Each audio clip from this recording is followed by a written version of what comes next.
So this is part of Crescent Beach, but it's also called Mansion Beach because years ago there was a mansion on this property and there was a great fire, and so all that's left are some stone walls and this beautiful beach and wonderful parking and a trail and restrooms. And the greatest part of this beach is it's kind of off the beaten path, and day trippers will seldom come down this far. This is on the east side of Black Island, and it's towards the north. And look at this beach. It's just pristine. And as I come around the corner of this beach, you're going to recognize Clayhead. If you've been following my podcast, you know that the northern tip of the island is all cliffs. And here we are. And now we're going to set up, spend a day on this beautiful beach. Look at, somebody had a bonfire here last night, which you are allowed to do if you get a permit. And I'm looking back towards the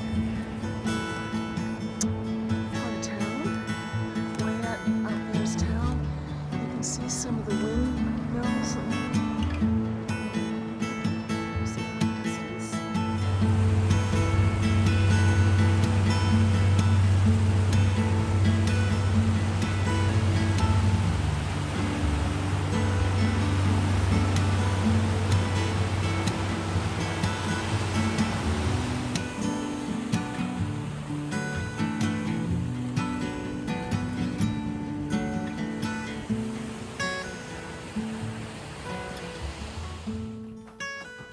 Hello and welcome to the Island Lamb. I'm Diane and this is episode 63.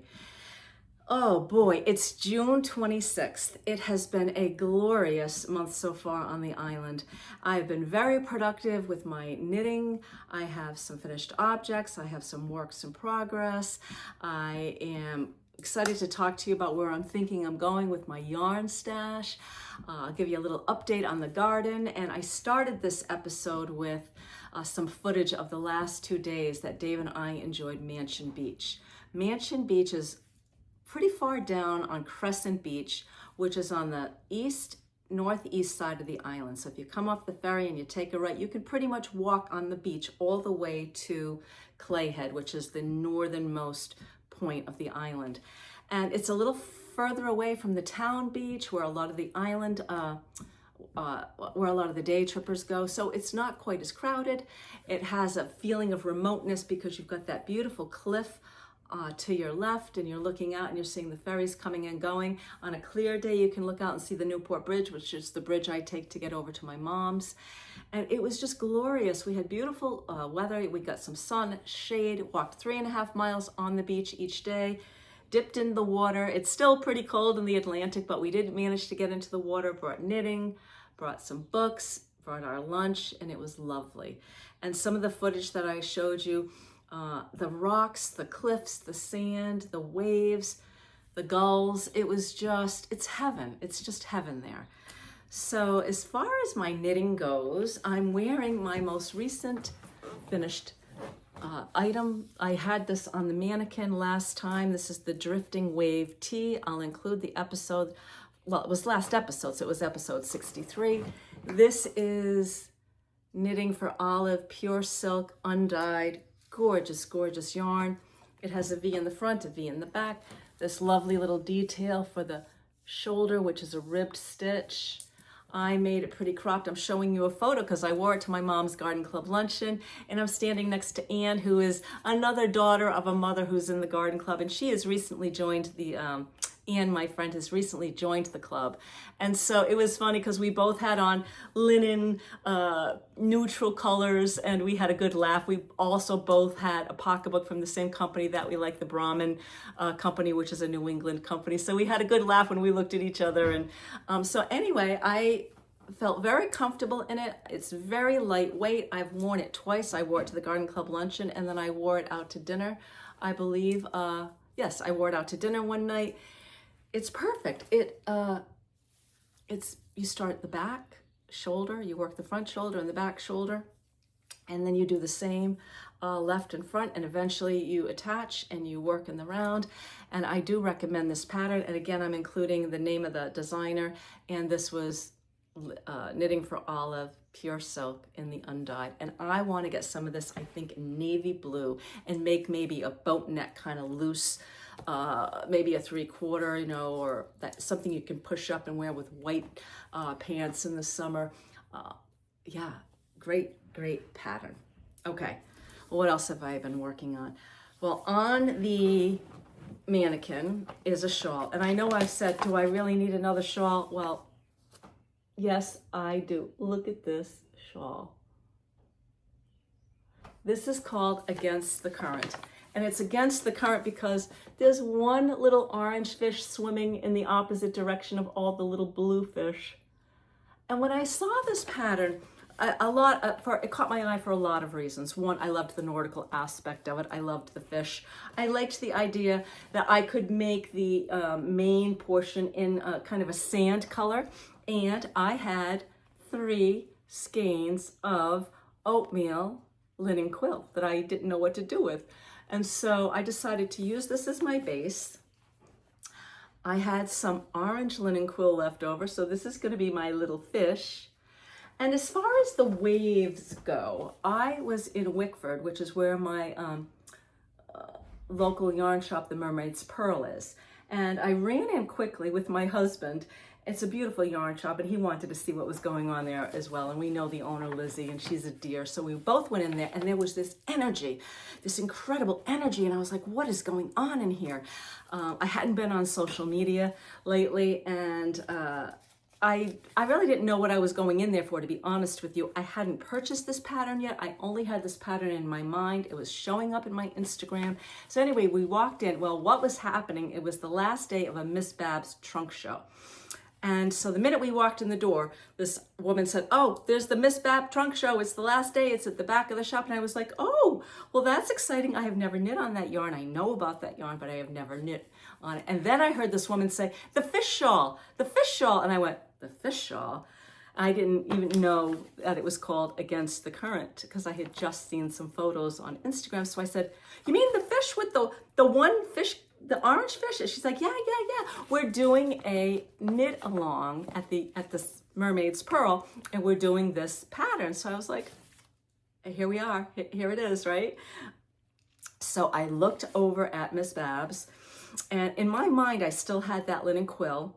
And so I asked if I could just buy the pattern there, and they printed the pattern for me. I looked at the gauge, and I was like, I can definitely use my linen quill.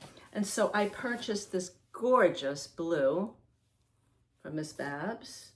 Oh, and I don't know what I did with the, and also this beautiful blue, this light kind of aqua blue. So I bought 2 skeins. And I think this is just going to be perfect with that little bit of orange for that one fish. So you cast on with only 7 stitches, and very similar to most patterns, you're going to be adding a stitch. In this case, you're adding a stitch on the knit end once, one side. So one side is going to stay straight, and the other side is you're going to add a stitch. And this pattern is this sweet little eyelet. So I'm going to take it off the mannequin and show you. This is where we started. So we started here. Okay, and we're adding a stitch every knit side row on this side, and this side has an I-cord edge. So this is the side that's going to be up around your neck, and this is the long side. And you can see this eyelet stitch. It's very simple to follow.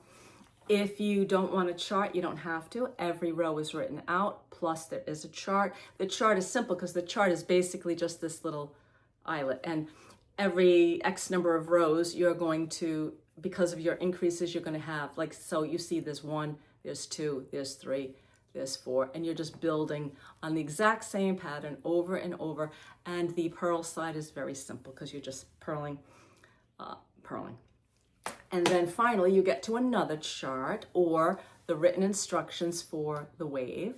And I'm stopped now because it's time to do the fish. And I didn't realize until I got the pattern that the fish are going to be done in intarsia.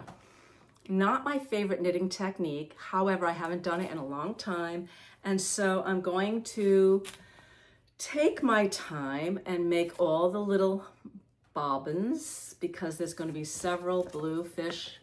You know, you can picture how many fish are going to be going along the long side of this pattern. And so I've got to make all the little baubles and then just mindfully and slowly start working on the fish. Fun, right? And I think when this is blocked out, it's going to look like sand. It's going to look like the waves, and then of course the fish. While I'm, you know, kind of procrastinating a little bit as far as making all those bobbins, I decided to start another project. So I, again, was following on Instagram what Purl Soho had going on. And I may have mentioned to you, or maybe I haven't, but I've been thinking about cones. I've been thinking about cones for a while. And I thought, wouldn't it be lovely to just have, you know, a wall of cones? As I've been going through my stash and using my stash, I keep thinking about what is still here and why is it still here? And what is it I'm always buying? What is it I really love to knit with? And I love to knit in wool. I like to knit in a wool blend occasionally, but mostly I'm knitting in wool. I love fingering weight and I love DK. Occasionally I do a bulky. So Purl Soho had a sale going on for their DK cones. And here it is. This cone has over 2,000, it's 2,100 plus yards on it. Look at this gorgeous cone. All right, let me tell you a little bit more about the cone. This cone and the project, which I'll share with you in a minute, is residing in my Block Island farmer's market bag that I picked up at the first week of the farmer's market this year. All right, glasses. You need a big bag for that cone. So this is Purl Soho knitting yarn DK. It's 100% merino wool. It's a light worsted / DK weight. The color is called Willow. The color is Blue Willow. There's 2,187 yards. That's 1,000 grams. The gauge is 20 to 22 stitches to 4 inches. Recommended needle size is a 6 to an 8. This yarn was made in Peru. It comes in a plethora of colors. I could have a cone in every single color. So the pattern that caught my eye is called the Porto Blanket. Porto is a town in Portugal. And my husband and I were in Lisbon and we didn't get to Porto, and I kind of regretted that. It's a coastal town. It's where port wine, it's the only place in the world where port wine is made. And I'm including a photo of the Porto Blanket. And the Porto Blanket was designed to be like a sampler of the modern tiles that you will see when you're in Portugal, especially in Porto. It's a blanket. Are you ready? Are you ready for this gorgeousness? Look at this beautiful blanket.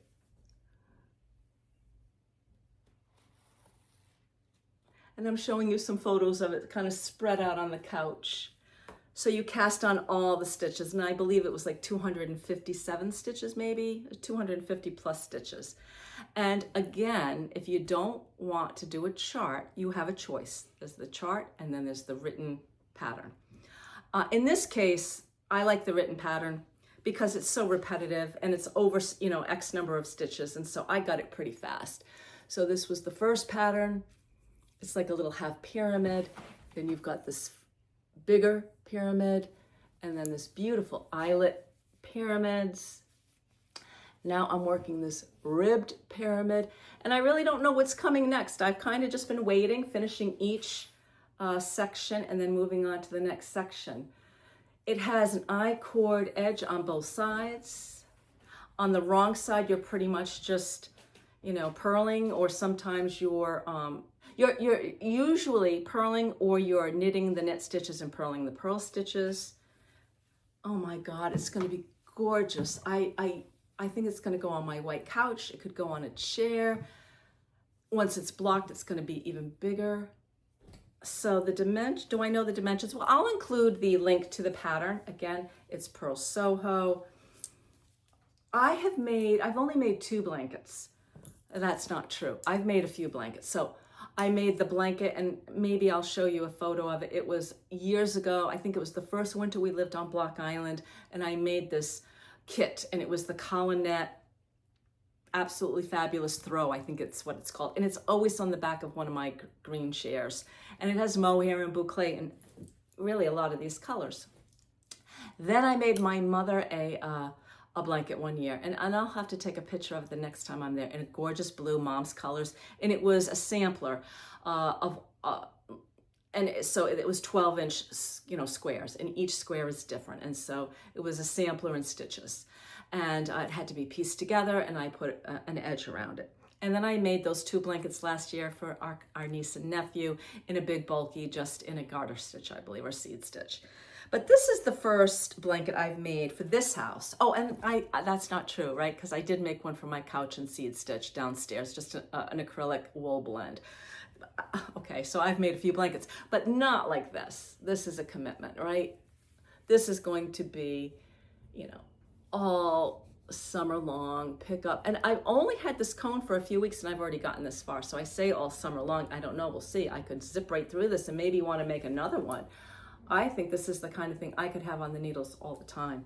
I think this would be a lovely wedding gift. It could be a baby blanket, though. I don't know how I feel about giving a baby a blanket that has, holes, all these little holes. I mean, I don't know about that. Okay, is that not gorgeous? This is giving me so much joy. It's a meditation. I'm not taking this to the beach. I knit on this in my chair. I can knit on this while I'm watching TV, because for the most part, it's very repetitive. And I've taken this out on the patio. I can sit on the lounger. I can knit this. I'm not going to take it to the beach. It's too much to carry around. Okay. What else do I have going?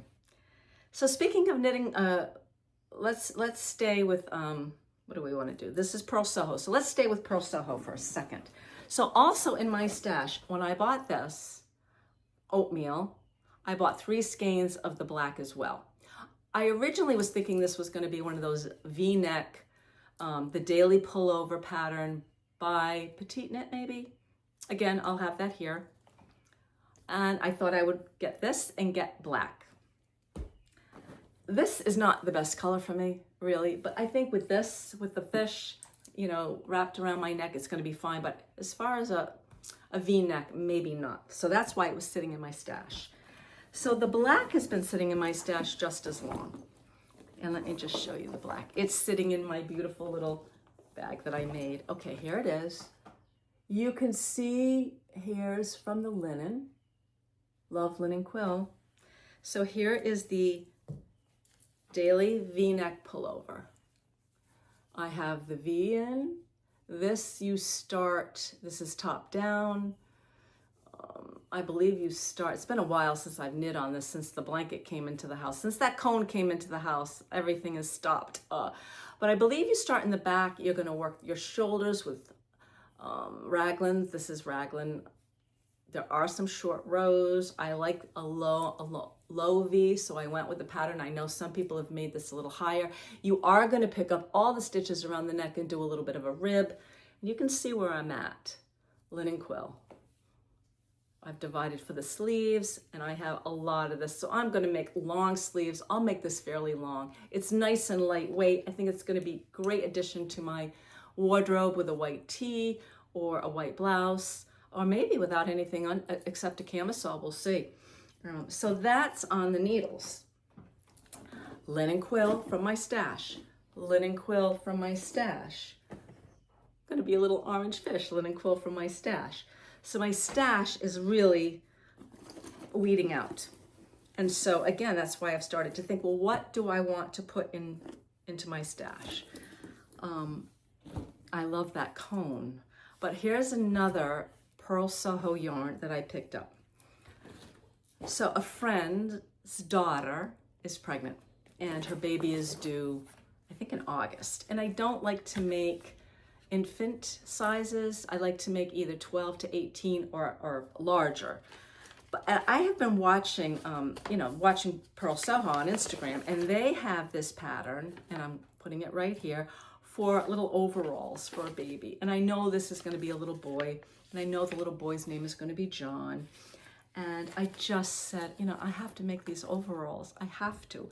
So I bought this gorgeous yarn that was recommended for the pattern. It's called Daily Wool Sport. It's 100% superwash wool.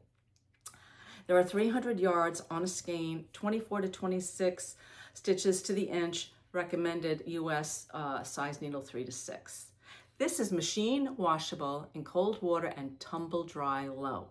So if you're thinking about making something for a baby, and I know I vacillate between, do I want it to be glorious and wool and fisherman knit and bobbles and cables, but the poor mother is going to have to hand wash it and lay it flat to dry, or do I want to make something in acrylic or a wool acrylic? This gives me the opportunity to do cables if I wanted to, good stitch definition, and she can wash and dry it. So here's the color. Look at that color. This is called Lake Blue. It is so soft. Well, it's a super wash. Are you ready for some sweetness? Here they are. Here's the little overalls. So you start with the, it's a one piece. You see this? It's going to be one piece that you're going to cast on the long way for the shoulder straps. And you're going to be increasing to create the back after you get a certain number of stitches on.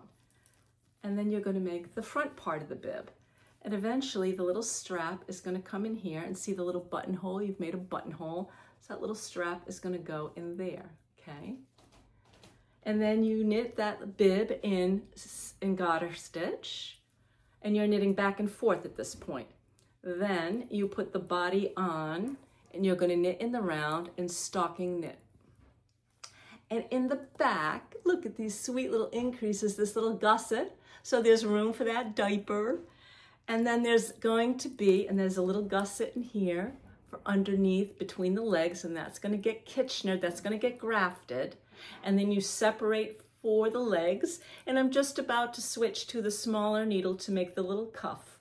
This is a fast, fun, gorgeous little project.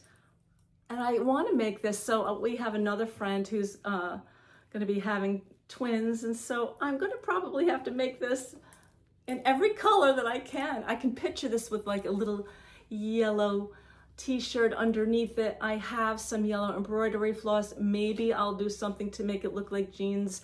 I'm going to need 2 buttons, maybe like the Levi Strauss style little buttons. I think I have 2 left over from when I made my own jean jacket. This is fun. So I'm including the links to these patterns. This is what I've been doing. I've been knitting on a blanket. I've been knitting on a baby out project, and this shawl, the black V-neck, I kind of put aside. I'll pick it up here and there, but all these lovely colors, and it's lighter weight, have my attention right now. One other finished object, and it's already left the house, so I'm showing you a photo, and that was the Moon Slice shawl. This was the Mermaid's Purl solstice, winter solstice advent that I took advantage of this past December. It came with 10 solstice mini skeins, which are the colors in the shawl. This was done on a size 5 long circular needle. I had a ball making this, the Moon Slice shawl. So it's supposed to look like the moon above the ocean, and that I loved that thought. So I have donated this shawl to the medical center for this year's fundraiser. It's already left the house. I believe the fundraiser starts on July 1st. So as soon as I have the link for that, I'll do an Instagram or a Facebook, so you can, if you want to see what all the items are. It's a silent auction, and it's an online, not silent, it's an online auction. And so, you know, a lot of the restaurants will donate an evening. Some of the inns will donate maybe a weekend. There's some really good auction items and some nice artwork, and this will be my 4th year, I think, donating a shawl. So I'm happy to do that. It's for a good cause. That's for our Black Island Medical Center on the island. So I've been busy. The garden is looking great. I'm showing you a little bit of footage of the garden. My cosmos, the zinnias.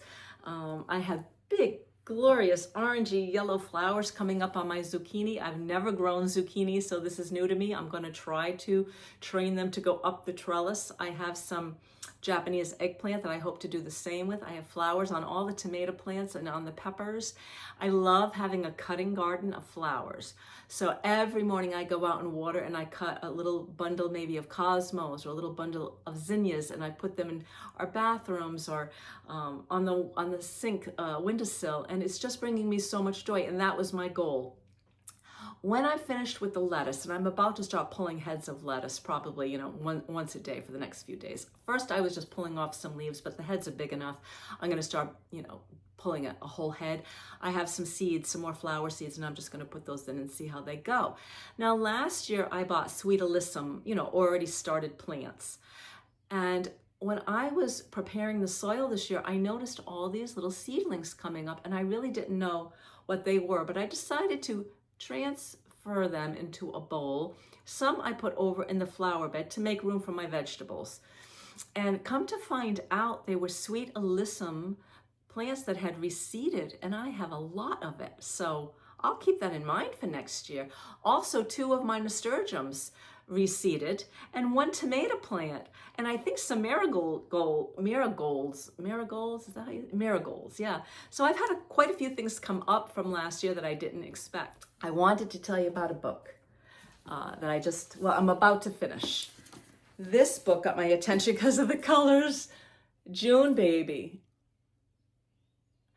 Well, I went into the bookstore. I like to get, I buy books online on my Kindle. Sometimes I go to Barnes & Noble when I'm off island, but I also like to help our local bookshop on the island called Island Bound. And I try to buy a couple of books every year to support that bookshop. So I saw this book. I had seen it on Instagram. I didn't know anything about it, but I loved the colors and I liked that we were looking out to the ocean. It looked like a beach path. So when I went into the bookshop, the woman behind the counter was reading it, and 2 young women in front of me were grabbing it off the shelf, and I was like, whoa, okay, I got to see what this book is about. And Ellen Hildebrand, if you've ever read her, and if you haven't, I recommend her if you like a good beach read. She did a whole series of books that all took place on Nantucket, and I would even consider going back and rereading them all again. I loved them that much. But she says of this book, which was written by Shannon Garvey, a book of the summer, the book of the summer. It has everything I want in a beach read: juicy romance, explosive family secrets, and a delicious island setting. The island setting is on Block Island. And the cover is done by a local artist, Whitney Knapp, who shows at our galleries on the island. So I'm just about to finish it. It's fun. It's a good summer read. It's a young girl who at 17 lost her mother due to an illness, and her father just kind of drops her off at the ferry and sends her to a friend on Block Island. He really can't handle it. He's grieving himself, and he just drops her off at the ferry. She takes the ferry over. She doesn't even know the woman that she's going to be living with, but the woman is a renowned photographer, and she has a house on Block Island, and the story kind of evolves from there. It's sweet. A lot of references to, I was sitting on Mansion Beach yesterday, and I'm reading about Mansion Beach. So if you want a little bit more of a taste of what it might be like to be a young woman coming over to the island, working summer jobs, and getting a feel for some of the haunts on Block Island, some of the bars, restaurants, and beaches, give it a shot, maybe.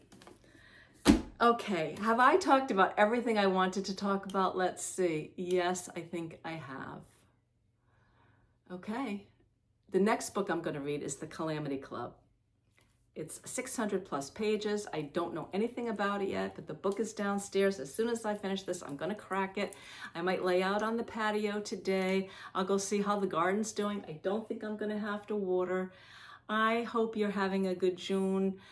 Wherever you are, I hope you have something yummy on the needles, and if not, I hope I've inspired you with some of these projects that I'm working on, and I hope I'll be back with you soon to give you an update. Okay, take care. Bye.